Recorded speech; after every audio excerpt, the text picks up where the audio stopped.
In no order of priority, the first one is love. Yon. It's really, I feel the love. It's always been there. Pero when I talk about the love that I've felt in the bootcamp, it's not just love for the environment and love for the plants as truly powerful beings, but also love for my fellow human being. Because all of the activities you're able to, the activities that you do in the bootcamp encourages you to build a connection. And this is not a fleeting connection, It's a connection where you actually ask the person who she is, what does she do, what are the things that she's passionate about. So the activities in and out of the actual, formal training encourages that. So that's number one: love for human beings, love for a deeper love for the environment, a connection with the bamboo and the material that you're holding. So that to me is love. The second one is really strength.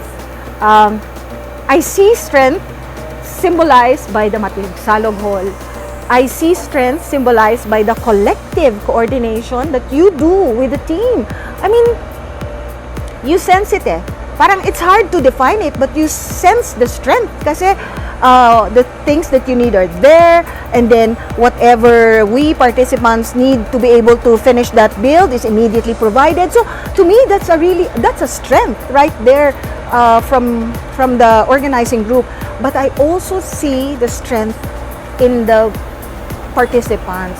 Kasi each one of us are strong in our own ways, and when you bring this together, that is truly magnified. I think the word would be protection.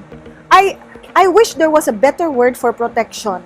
And why do I see protection? Many of us from the pandemic is coming from a space where we're threatened. Threatened yung livelihood, threatened din yung ability mo to adapt. So the threat is threatened financially, di ba? Even threatened yung relationships because you've somehow disconnected, or somehow mariredefine yung pagiging nanay mo, tatay mo, kapatid mo, because the pandemic just truly changes all of these things. So coming to the bootcamp, why do I feel that sense of protection and parang assurance? It's probably because, number one, the kawayan in and of itself provides shelter over our heads. So I feel protected. But also, the kawayan, properly managed and respected, can add a layer of protection in terms of financial stability for any farm. Yun. What else?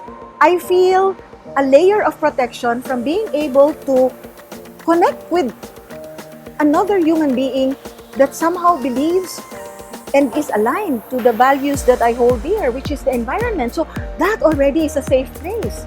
No, to be there in that safe place, kahit na 9 days lang yon, that's a layer of protection right there. And I think more importantly, dun sa spiritual side, I feel the sense of protection because now I understand a fellow being and I can work with kawayan as a spiritual being, and being able to do that, I think, strengthens you spiritually. And again, that's an invisible, a powerful, invisible layer of protection. So yung 3 words na yon: love, strength, and protection.